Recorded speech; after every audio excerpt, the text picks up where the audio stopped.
नमस्कार दोस्तों, आज बृहस्पतिवार, कल पूर्णिमा थी।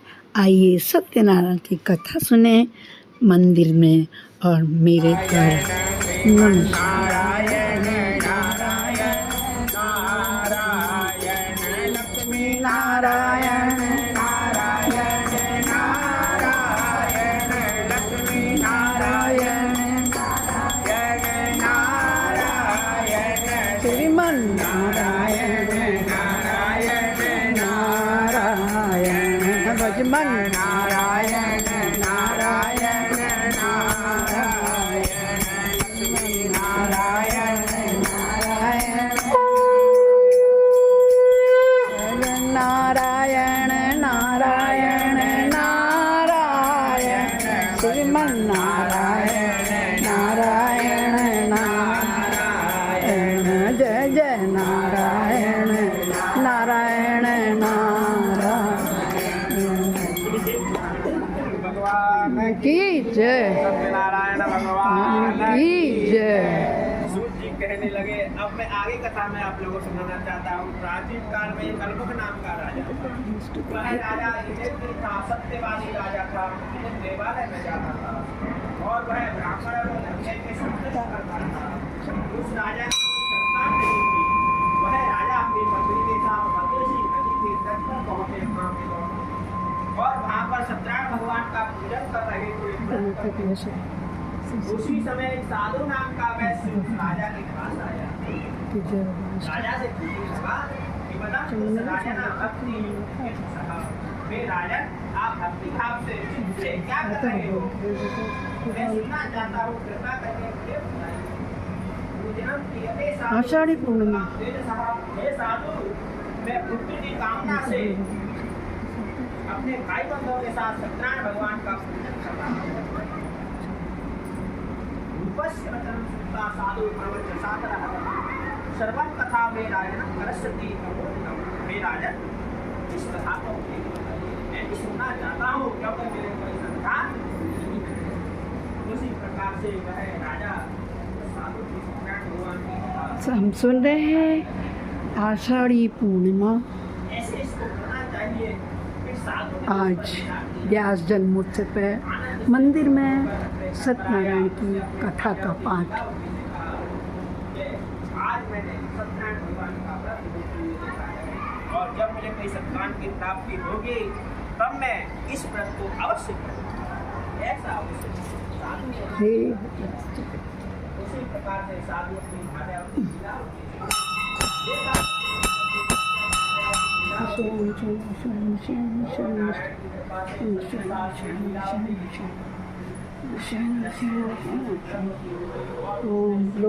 बजरंग बली की जय।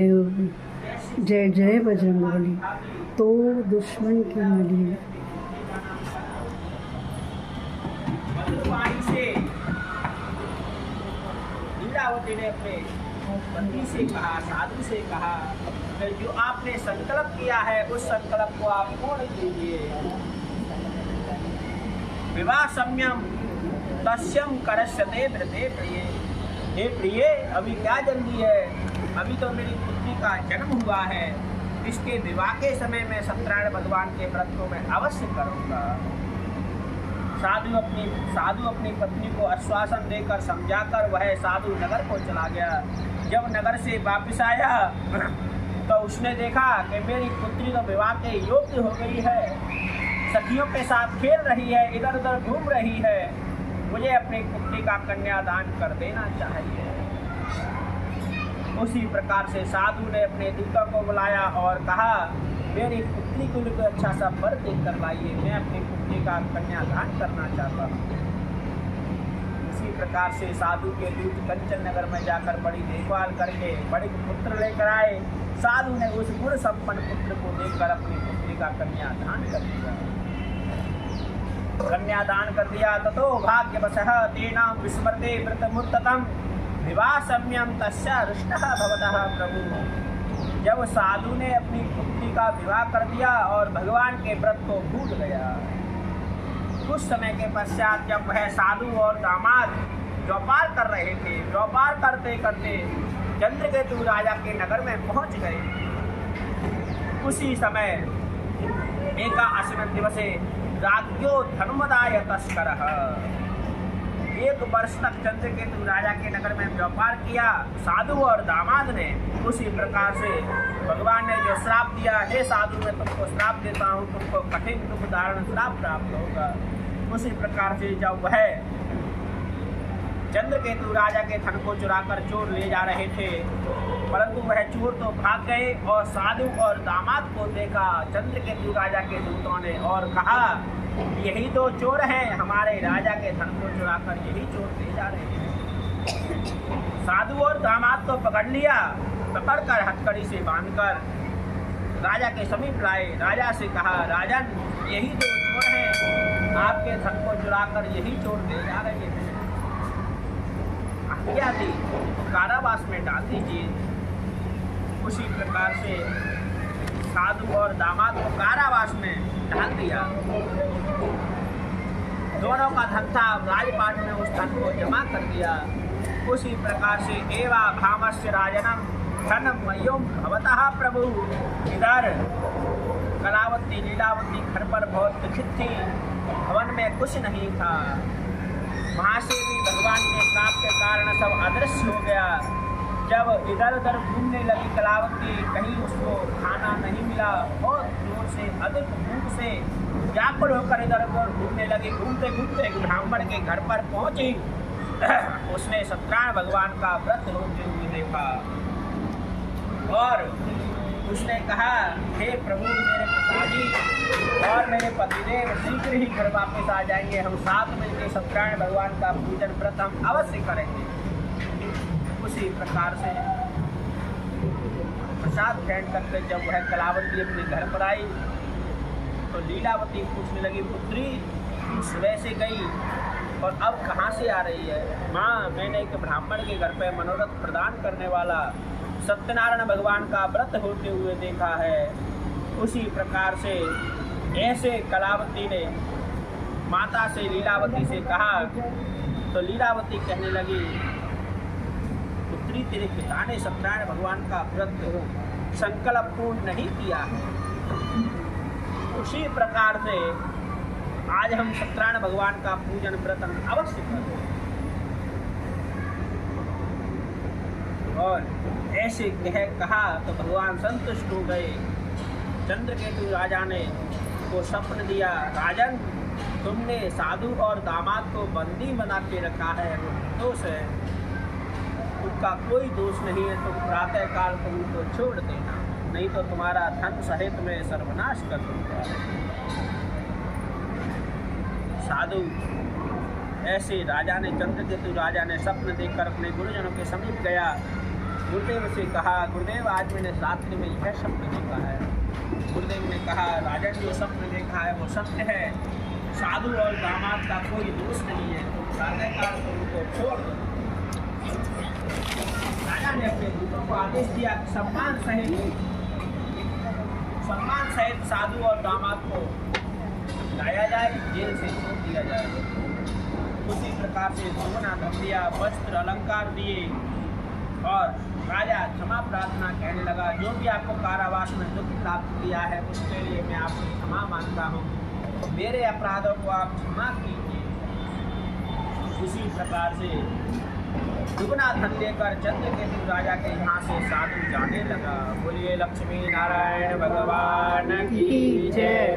श्री कृष्ण गोविंद हरे मुरारी हे नाथ नारायण वासुदेवा। श्री कृष्ण गोविंद हरे मुरारी हे नाथ नारायण वासुदेवा। हे नाथ नारायण वासुदेवा। हे नाथ नारायण वासुदेवा।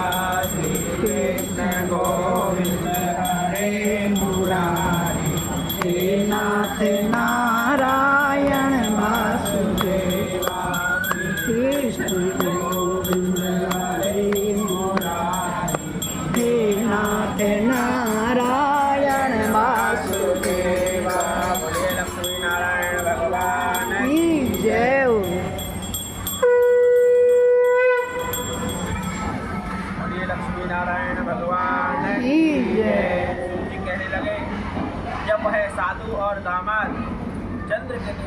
यहाँ से दुगना धन लेकर जाने लगे।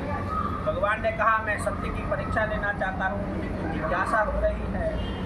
भगवान एक सन्यासी का रूप धारण करके और उस साधु के पास पहुँच गए। हे साधु, तुम्हारी नाव में है क्या? हंसता हुआ साधु बोला, क्यों दंडी, क्या तुमको धन लेने की इच्छा है? मेरी नाव में तो बेल के पत्ते और लता भरे हुए हैं। ऐसे कहा तो भगवान ने कहा, तुम्हारे वचन बिल्कुल सत्य हो। ऐसे कहकर भगवान नारायण कुछ दूर जाके समुद्र के किनारे जाके बैठ गए। जब साधु ने अपने नौका को देखा तो उसकी नौका हिलने लगी, डूबने लगी। नौका में कुछ नहीं था, बेल के पत्ते और लता। उसी प्रकार से साधु घोड़ा गया, नदी पर गिर पड़ा। आँख खुलने के बाद उसने अपने दामाद से पूछा। दामाद ने कहा कि तुमने संत से असत्य भाषण का अपराध किया है, इसीलिए तुम्हारी नाव में पेड़ के पत्ते और लता हो गए। उसी प्रकार से वह रोने लगा। रोते रोते भगवान के समीप पहुंचा। हे प्रभु, मैं मूर्ख हूँ और मेरी पूजा से उदासीन होने का कारण मेरी आज्ञा से दुख को प्राप्त किया है। ऐसे भगवान की वाणी सुनकर भगवान की स्तुति करने लगा। मैंने आपके संतों के असत्य भाषण का अपराध किया है प्रभु, मेरे अपराधों को आप क्षमा कीजिए। हे प्रभु, मैं आपकी माया को नहीं जान सकता। मैं कैसे जान सकता हूँ? मैं समर्थ के अनुसार मैं आपकी पूजा करूँगा। मेरी नौका में पुराना धन है, वैसे ही मेरी नौका की रक्षा कीजिए भगवान, मैं आपकी शरण में आना चाहता हूँ। उसी प्रकार से वह साधु भगवान से प्रार्थना करने लगा। भगवान संतुष्ट हो गए और साधु को वरदान देकर वहीं पर अंतर्ध्यान हो गए। जब साधु ने अपनी नौका को देखा तो कहने लगा, सत्यनारायण भगवान की कृपा से मेरा मनोरथ सफल हो गया।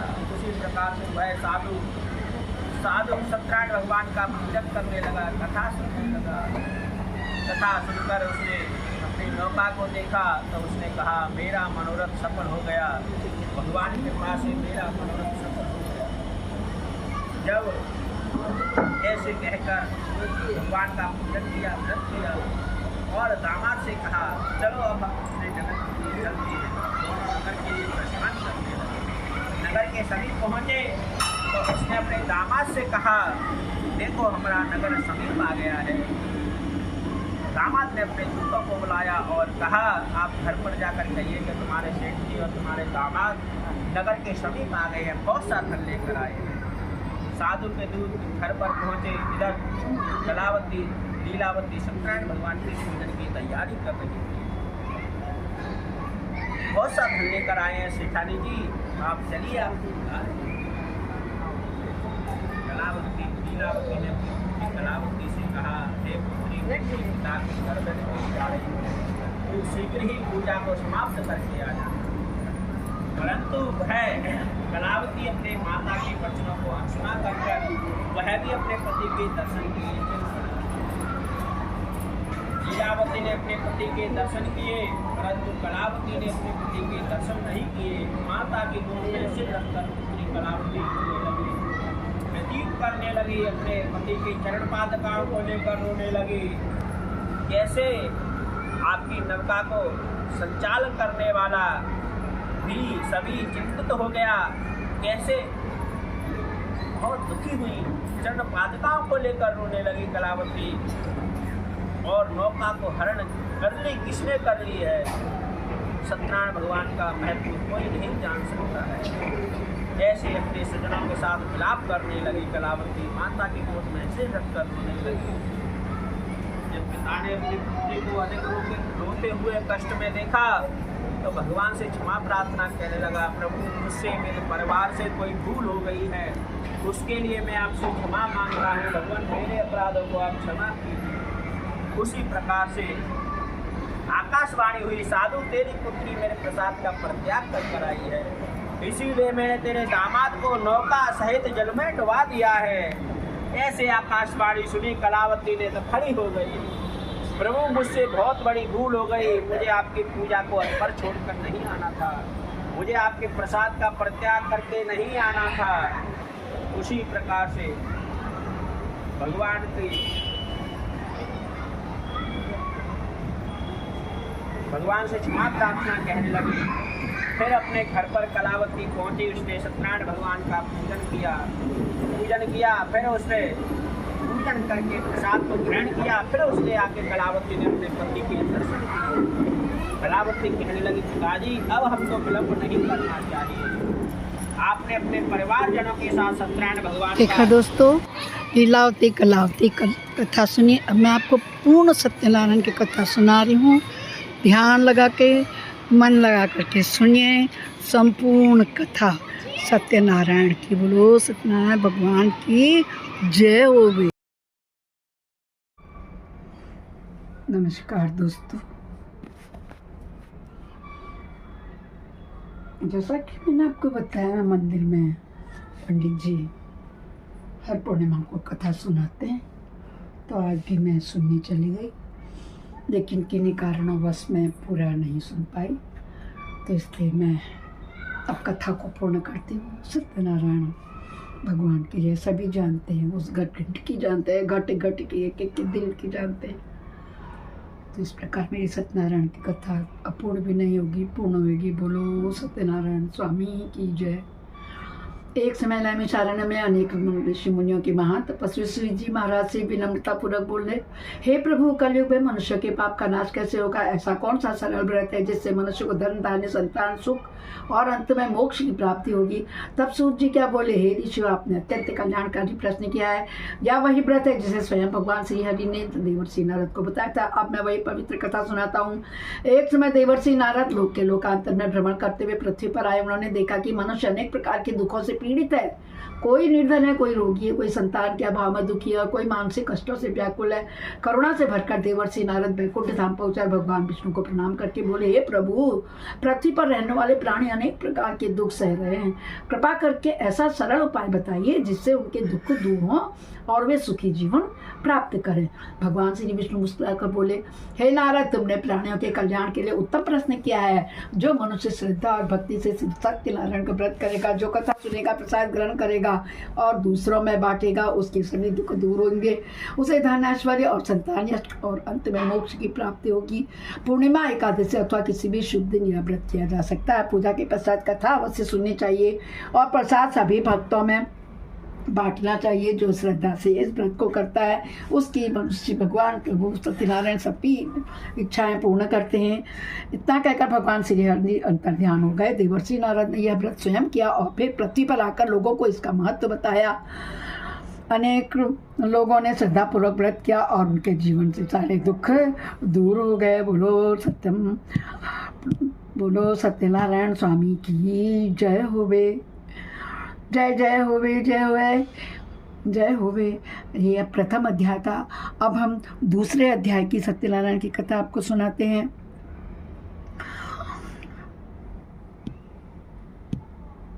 बोलो सत्यनारायण स्वामी की जय होवे। जय जय होवे, जय जय होवे। श्रीमन नारायण नारायण नारायण, जय जय नारायण नारायण नारायण। भगवान सत्यनारायण की कृपा से जो भी मनुष्य श्रद्धा और भक्ति के साथ इस पवित्र व्रत को करता है, उसके जीवन में सभी प्रकार के संकट दूर होकर के सुख, शांति और समृद्धि का होता है। अब दूसरे अध्याय में अब बद्रिकाश्रम नामक पवित्र नगर में एक धर्मात्मा और न्यायप्रिय राजा राज्य करता था, जिनका नाम राजा उल्कामुख था। वे अत्यंत दयालु, सत्यनिष्ठ और भगवान विष्णु के परम भक्त थे, परंतु संतान न होने के कारण वे उनकी रानी अत्यंत दुखी रहते थे। एक दिन राजा अपने दुख से व्याकुल होकर जंगल में भ्रमण कर रहे थे। उन्हें वहाँ एक महान तपस्वी ऋषि के दर्शन हुए। राजा ने विनम्रता पूर्वक उन्हें प्रणाम किया और अपने मन की व्यथा सुनाई। ऋषि ने करुणा से कहा, हे राजन, यदि आप श्रद्धा और भक्ति से श्री सत्यनारायण व्रत करें, कथा सुने और प्रसाद का विधि पूर्वक पालन करें तो आपको मनोकामना अवश्य पूर्ण होगी। राजा ने ऋषि के वचनों को श्रद्धा पूर्वक स्वीकार किया और अपने महल लौटकर रानी सहित विधि विधान से श्री सत्यनारायण भगवान का व्रत किया। उन्होंने पूर्ण श्रद्धा से कथा सुनी और प्रसाद ग्रहण किया। कुछ समय पश्चात भगवान श्री हरि की कृपा से रानी गर्भवती हुई और उन्हें एक तेजस्वी पुत्र की प्राप्ति हुई। पूरे राज्य में आनंद और उत्सव का वातावरण छा गया। राजा ने भगवान सत्यनारायण को धन्यवाद देते हुए बड़े उत्साह से पूजा अर्चना की। राजा उल्कामुख ने यह व्रत अपने राज्य से भी प्रचारित किया, जिससे उनके प्रजाजन इस व्रत को करने लगे और सभी के जीवन में सुख समृद्धि का विस्तार होने लगा। इस प्रकार से सत्यनारायण भगवान की कृपा से राजा का जीवन आनंदमय हो गया और उनका राज धर्म शांति वैभव से परिपूर्ण हो गया। इस प्रकार अब हम सत्यनारायण कथा का तीसरे अध्याय सत्यनारायण कथा का तीसरा अध्याय शुरू करेंगे। बोलो श्रीमन नारायण नारायण नारायण जय जय नारायण नारायण नारायण श्रीमन नारायण नारायण नारायण जय जय नारायण नारायण नारायण श्रीमन नारायण नारायण नारायण। श्री सत्यनारायण भगवान की तीसरा अध्याय प्रारंभ। नारायण नारायण नारायण जय जय नारायण नारायण नारायण श्रीमन नारायण नारायण नारायण नारायण नारायण। एक समय काशी नगरी में एक अत्यंत धनवान और धर्मपरायण व्यापारी निवास करता था, जिसका नाम साधु था। उसके पास अपार धन संपत्ति, वैभव और ऐश्वर्य था, परंतु प्रारंभ में भगवान श्री सत्यनारायण का परम भक्त भी था। एक दिन किसी सत्संग में उसने श्री सत्यनारायण व्रत की महिमा सुनी और श्रद्धा से व्रत करने का संकल्प ले लिया। उसने विधि पूर्वक व्रत भी किया, कथा भी सुनी और प्रसाद ग्रहण किया। उस दिन से उसके जीवन में निरंतर उन्नति होने लगी। कुछ समय पश्चात व्यापार के कार्य से वह दूर देश की यात्रा पर चला गया। वहां से उसे अत्यधिक लाभ हुआ और वह अधिक धनवान हो गया, परंतु धीरे धीरे उसके मन में अहंकार आ गया। जब इंसान के पास पैसा आ जाता है तो भक्तों अहंकार आना स्वाभाविक है, और वो भगवान का व्रत तथा प्रतिज्ञा करना ही भूल गया। एक दिन उसके मन में सोचा कि अब मुझे किसी व्रत या पूजा की आवश्यकता नहीं है। इसी अहंकार के कारण उसने सत्यनारायण भगवान का प्रसाद दिया, पवित्र भाव से ग्रहण किया और व्रत की मर्यादा का पालन नहीं किया। भगवान की लीला से उसी क्षण सारा उसका व्यापार नष्ट हो गया, धन संपत्ति समाप्त हो गई और अत्यंत ही दरिद्र हो गया। वह दुखी होकर इधर उधर भटकने लगा। तब उसे याद आया कि यह सब उसके अहंकार और व्रत भंग का परिणाम है। वह अत्यंत पश्चाताप करने लगा और पुनः श्रद्धा से श्री सत्यनारायण भगवान की शरण में चले गया। उसने विधि पूर्वक व्रत किया और कथा सुनी और सच्चे मन से क्षमा याचना की। भगवान श्री हरि उसकी भक्ति से प्रसन्न हुए और उसे पुनः धन, वैभव और सुख समृद्धि प्रदान कर दी। इसके पश्चात व्यापारी साधु ने जीवन भर श्रद्धा और नियम पूर्वक श्री सत्यनारायण भगवान का व्रत किया। दूसरों को भी इस व्रत करने की महिमा को बताने लगा। इस प्रकार भगवान श्री सत्यनारायण की कृपा से उसका जीवन पुनः आनंदमय हो गया। अथ तृतीय अध्याय समाप्तम। अब हम आपको श्री सत्यनारायण भगवान के चौथा अध्याय के शुरू करेंगे। सत्यनारायण भगवान का बोलो सत्यनारायण स्वामी की जय होवे। श्रीमन नारायण नारायण नारायण जय जय नारायण नारायण नारायण श्रीमन नारायण नारायण नारायण जय जय नारायण नारायण नारायण श्रीमन नारायण नारायण नारायण जय जय नारायण नारायण नारायण जय जय नारायण नारायण। सत्यनारायण कथा का चौथा अध्याय। नारायण नारायण नारायण श्रीमन नारायण नारायण नारायण जय जय नारायण नारायण नारायण श्रीमन नारायण नारायण नारायण जय जय नारायण नारायण नारायण श्रीमन नारायण नारायण नारायण जय जय नारायण नारायण नारायण नारायण। एक समय काशी नगरी में एक अत्यंत धर्मपरायण ब्राह्मण निवास करता था। उसका नाम था सुमति। वह अत्यंत निर्धन था, परंतु उसका मन सदा भगवान के श्री सत्यनारायण की भक्ति में लगा रहता था। वह प्रतिदिन भगवान का स्मरण करता और अपने जीवन में किसी प्रकार की शिकायत नहीं करता था। एक दिन वह भिक्षा के लिए नगर में गया, परंतु उसे कहीं से भी पर्याप्त भोजन प्राप्त नहीं हुआ। भूख और थकान से व्याकुल होकर वह एक वृक्ष के नीचे बैठ गया, भगवान से प्रार्थना करने लगा। उसी समय वहां से एक वृद्ध साधु निकला, जिसने सुमति की दशा देखकर उससे कारण पूछा। सुमति ने अपनी निर्धनता और कष्टों की बात बताई। तब उस साधु ने उसे श्री श्री सत्यनारायण व्रत की महिमा सुनाई और विधि पूर्वक व्रत करने का आदेश दिया। सुमति ने श्रद्धा से व्रत करने का संकल्प लिया। उसने घर लौटकर अपने पत्नी के साथ मिलकर नियम पूर्वक श्री सत्यनारायण भगवान का व्रत किया, कथा सुनी और प्रसाद ग्रहण किया। भगवान की कृपा से उसी दिन से उसके जीवन में परिवर्तन आने लगा। धीरे धीरे उसके घर में धान्य की वृद्धि होने लगी, दरिद्रता दूर हो गई, उसके जीवन सुख समृद्धि से भर गया। कुछ समय पश्चात उसके घर एक सुंदर पुत्र का जन्म हुआ, जिससे उसका आनंद और भी बढ़ गया। वह समझ गया कि यह सब श्री सत्यनारायण भगवान की ही कृपा का फल है। तब से सुमति ने निश्चय किया कि वह जीवन भर श्रद्धा और नियम पूर्वक इस व्रत का पालन करेगा और दूसरों को भी इसकी महिमा बताएगा। इस प्रकार भगवान श्री सत्यनारायण की कृपा से सुमति का जीवन पूर्णतः बदल गया और वह सदा सुखी रहने लग गया। अथ चतुर्थ अध्याय संपूर्ण। अब हम सत्यनारायण कथा का पंचम अध्याय में प्रवेश करेंगे। पंचम अध्याय। और श्रीमन नारायण नारायण नारायण, जय जय नारायण नारायण नारायण, श्रीमन नारायण नारायण नारायण, जय जय नारायण नारायण नारायण, सत्यनारायण नारायण नारायण। सुमति ब्राह्मण जो पहले अत्यंत निर्धन था, अब भगवान श्री सत्यनारायण की कृपा से धन धान्य और सुख समृद्धि से परिपूर्ण हो चुका था। उसका यश चारों ओर दिशाओं में फैल गया। लोग उसके जीवन परिवर्तन को देखकर आश्चर्यचकित रहते थे। वह उससे व्रत की महिमा को सुनने आते थे। एक दिन एक दूर देश से सत्यव्रत नामक व्यापारी काशी नगरी में आया। उसने सुमति के घर की ऐश्वर्यपूर्ण स्थिति देखी और मन ही मन विचार करने लगा कि यह सब किस पुण्य का फल होगा। तब उसको सुमति से विनय पूर्णतापूर्वक कहा, हे ब्राह्मण देव, आपके जीवन में इतना बड़ा परिवर्तन कैसे हुआ? पहले आप निर्धन थे, अब आप ऐश्वर्य से परिपूर्ण हैं, और इसका रहस्य क्या है? सुमति ने अत्यंत श्रद्धा से उत्तर दिया और उसे श्री सत्यनारायण व्रत की महिमा सुनाई। उसने बताया कि किस प्रकार भगवान की कृपा से उसके सभी कष्ट दूर हुए और जीवन में सुख शांति हो गई। यह सुनकर व्यापारी सत्यव्रत अत्यंत प्रभावित हुआ और उसने भी उसी क्षण से सत्यनारायण भगवान का व्रत करने का संकल्प ले लिया। उसने विधि पूर्वक व्रत किया, कथा सुनी और प्रसाद ग्रहण किया। भगवान की कृपा से कुछ ही समय में उसके व्यापार में भी अत्यधिक वृद्धि होने लगी और उसका जीवन भी सुख समृद्धि से भर गया।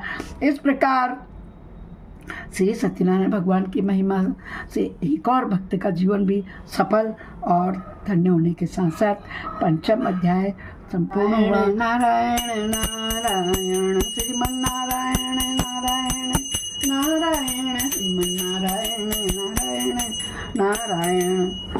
दोस्तों, आपने सुना होगा, आप लोगों को किताबों में अध्याय 5 तक भी मिलता है, किसी किसी पुस्तक में अध्याय 6 तक का मिल जाता है। तो आइए मैं अध्याय 6 शुरू कर रही हूँ। सुमति ब्राह्मण और व्यापारी सत्यव्रत दोनों ही सत्यनारायण भगवान की कृपा से सुख समृद्धि प्राप्त कर चुके थे, परंतु मनुष्य का स्वभाव है कि जब उसे ऐश्वर्य प्राप्त होता है तो कभी कभी अहंकार में पड़ जाता है। एक समय व्यापारी सत्यव्रत अपने व्यापार के कार्य से दूर देश की यात्रा पर गया। वहाँ उसे अत्यधिक लाभ हुआ और वह अपने धनवान हो गया, परंतु धीरे धीरे उसके मन में विचार आने लगा कि यह सब उसकी अपनी बुद्धि और परिश्रम का फल है। इसी अहंकार के उसने कारण सत्यनारायण भगवान का स्मरण करना छोड़ दिया। इधर भगवान की लीला से उसके व्यापार में अचानक हानि होने लगी। जहाज समुद्र में डूब गया, माल नष्ट हो गया, वह निर्धन हो गया। दुखी होकर वह पुनः काशी लौटा और सुमति को ब्राह्मण के पास गया। सुमति ने उसे समझाया कि वह सब भगवान की कृपा से ही होता है और अहंकार के कारण यह विपत्ति आई है। व्यापारी सत्यव्रत को अपने भूल का ज्ञान हुआ। वह अत्यंत पश्चाताप करने लगा और पुनः श्रद्धा भक्ति से सत्यनारायण भगवान का व्रत करने लगा। भगवान उसकी साध्वी भक्ति से प्रसन्न हुए और उसकी सभी विपत्तियां दूर कर दी। उसका खोया हुआ धन भी पुनः प्राप्त हो गया। इस प्रकार जो भी भक्त श्रद्धा और भक्ति से श्री सत्यनारायण भगवान का व्रत करता है, उसके जीवन के सभी कष्ट दूर हो जाते हैं, सुख शांति प्राप्त होती है। अथ श्री 6वां अध्याय समाप्तम। श्री सत्यनारायण भगवान की जय होवे, जय जय होवे, जय जय होवे, जय होवे। अब हम भक्तों को सुनाएंगे सत्यनारायण कथा का 7वां भाग। श्रीमन नारायण नारायण नारायण, जय जय नारायण नारायण नारायण, श्रीमन नारायण नारायण नारायण, सत्यनारायण नारायण नारायण। सुमति ब्राह्मण और व्यापारी सत्यव्रत दोनों ने पुनः श्रद्धा और भक्ति से भी सत्यनारायण भगवान को व्रत प्रारंभ कर दिया। भगवान की कृपा से उनके जीवन में फिर से सुख शांति और समृद्धि लौट आई। कुछ समय पश्चात सुमति ब्राह्मण के मन में यह विचार आया कि अब उसे अपने नगर लौटकर अपने परिवार के अन्य लोगों को भी इस पवित्र व्रत की कथा महिमा बतानी चाहिए, जिससे सभी लोग भगवान की कृपा प्राप्त कर सके। वह अपने नगर वापस लौटा और वहाँ के लोगों को भी श्री सत्यनारायण व्रत की कथा सुनाने लगा। धीरे धीरे अनेक लोग श्रद्धा से इस व्रत को करने लगे। उनके जीवन के कष्ट सारे दूर होने लगे। उधर व्यापारी सत्यव्रत भी अब पूर्ण रूप से विनम्र भक्तिभाव से युक्त हो गया। उसने अपने जीवन में अनुभव कर लिया था कि सच्चा सुख केवल भगवान की भक्ति में ही है, न कि धन और ऐश्वर्य के अहंकार में।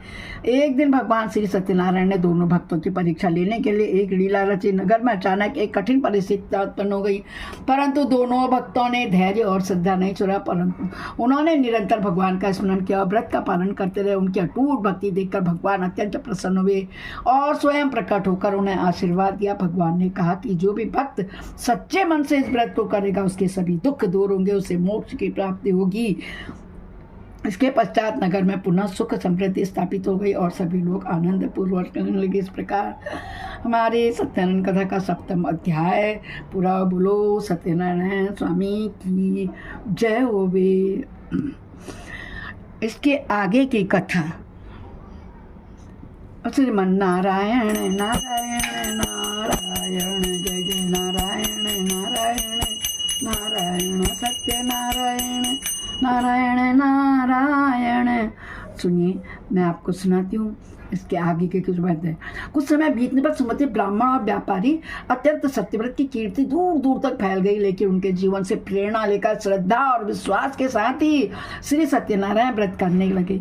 एक दिन दोनों भक्तों ने विचार किया कि अब इस व्रत की महिमा और अधिक जन जन तक पहुंचाई जाए, जिससे संपूर्ण क्षेत्र में धर्म और भक्ति का प्रकाश फैल सके। उन्होंने गांव गांव जाकर कथा सुनानी प्रारंभ कर दी। जहाँ जहाँ यह कथाएं सुना गई वहाँ लोगों के मन में नई आस्था जागृत हुई। निर्धन को संतोष मिला, दुखी को धैर्य मिला और अभिमानी को विनम्रता प्राप्त हुई। भगवान श्री सत्यनारायण ने पुनः अपनी दिव्य लीला से यह सिद्ध किया कि सच्ची भक्ति जीवन का सर्वोच्च धन है। जो भी भक्त निष्कपट भाव से उनका स्मरण करता है उसके जीवन में कभी कभी कोई कमी नहीं आती है। अंततः दोनों भक्तों ने यह समझ लिया कि जीवन का परम उद्देश्य केवल भगवान की भक्ति और सेवा है। वे अपने शेष जीवन का भजन कीर्तन और परोपकार में व्यतीत करने लगे। इस प्रकार श्री सत्यनारायण व्रत कथा का पावन प्रसंग जन कल्याण के लिए संदेश का प्रेरणा देता रहता है। और बोलो सत्यनारायण स्वामी की जय होवे। इसके आगे हम सत्यनारायण की कथा को समझाते हैं आपको। बोलो श्री सत्यनारायण श्रीमन नारायण नारायण नारायण जय जय नारायण नारायण नारायण सत्यनारायण नारायण नारायण श्रीमन नारायण नारायण नारायण भगवान नारायण नारायण नारायण। जब हमारा यह अध्याय पूरा था, नए अध्याय 8वें अध्याय के आगे श्रीमन नारायण नारायण नारायण श्रीमन नारायण नारायण नारायण श्रीमन नारायण नारायण नारायण सत्यनारायण नारायण नारायण। बोलो सत्यनारायण स्वामी की जय होवे। 8वें अध्याय के आगे की कथा सुनिए, सब बड़े ध्यान से सुनिएगा। सत्यनारायण नारायण नारायण श्रीमन नारायण नारायण नारायण जय जय नारायण नारायण। एक दिन सुमति ब्राह्मण और व्यापारी सत्यव्रत ने यह अनुभव किया कि भगवान की कृपा से उनका जीवन पूर्णतः सफल हो गया है, परंतु अभी भी संसार में अनेक लोग अज्ञान और दुख में भटक रहे हैं। तब उन्होंने निश्चय किया कि वे अपने जीवन को पूर्णतः भगवान के सेवा और कथा प्रसार में समर्पित करेंगे। वो दोनों एक साथ तीर्थ यात्रा पर निकल पड़े और जहाँ जहाँ भी गए वहाँ श्री सत्यनारायण भगवान की कथा सुनाई। उनके वचनों में ऐसी दिव्य शक्ति थी कि सुनने वालों के हृदय स्वतः ही भक्ति से भर जाते थे। धीरे धीरे अनेक लोग अपने पापों का त्याग करके धर्म के मार्ग पर चलने लगे। घर घर में सत्य, प्रेम और करुणा का वातावरण बनने लगा। अंत में भगवान श्री सत्यनारायण ने पुनः दोनों भक्तों को दिव्य दर्शन दिया और कहा कि उनकी भक्ति और सेवा से यह यह कथा सदैव जीवित रहेगी और जो भी इसे श्रद्धा से सुनेगा उसका कल्याण निश्चित ही होगा। यह कहकर भगवान अंतर्ध्यान हो गए, परंतु उनकी कृपा और आशीर्वाद सदा के लिए भक्तों के हृदय में स्थापित रही। इस प्रकार यह पावन कथा पूर्ण होती है, जो युगों युगों तक मानवता को धर्म और भक्ति और सत्य के मार्ग पर चलने की प्रेरणा देती है। भक्तों, आजकल जो सत्यनारायण की कथा भक्तों की पुस्तक होती है या पंडितों के पास होती है, वो 5वें अध्याय तक की होती है। आज मैंने आपको पूर्ण संपूर्ण कथा सुनाई। बोलो सत्यनारायण स्वामी की जय होवे। सत्यनारायण की आरती और श्रीमन नारायण नारायण नारायण जय नारायण नारायण नारायण जय जय नारायण नारायण नारायण जय जय नारायण नारायण नारायण नारायण नारायण नारायण नारायण नारायण भजमन नारायण नारायण नारायण। सत्यनारायण जी की आरती।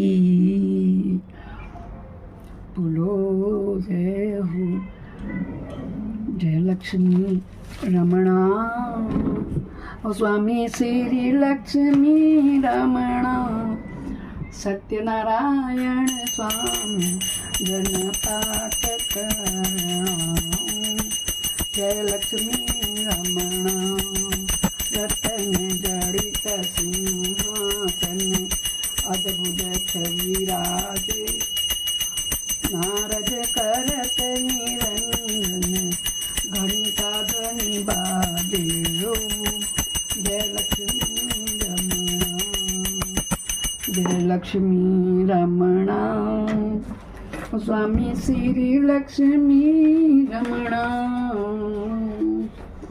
सत्यनारायण स्वामी जय नारायण स्वामी जय पातक हरणा जय लक्ष्मी रमणा। भक्तों के संकट हरते दया दृष्टि करते, ओ प्रभु दया दृष्टि करते, मनवांछित फल देते, भवसागर तरते मम।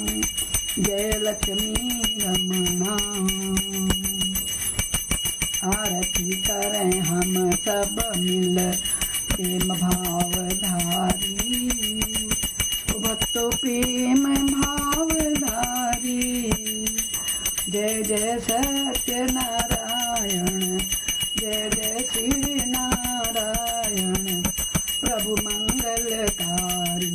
ओम जय लक्ष्मी रमणा जय लक्ष्मी रमणा स्वामी श्री लक्ष्मी रमणा। सत्यनारायण स्वामी जय नारायण स्वामी गणपातक जय लक्ष्मी रमणा। बोलो सत्यनारायण स्वामी की जय हो।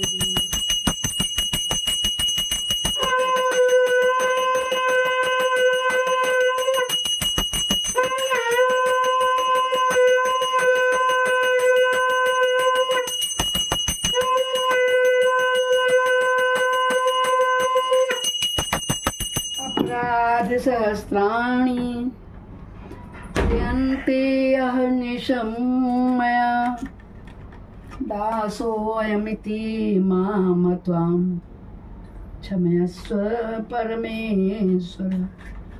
मंत्रहीनं क्रियाहीनं भक्तिहीनं सुरेश्वर, यद् पूजितं मया देव परिपूर्णं तदस्तु मे। बोलो श्री सत्यनारायण स्वामी की जय हो। सत्यनारायण स्वामी की जय हो।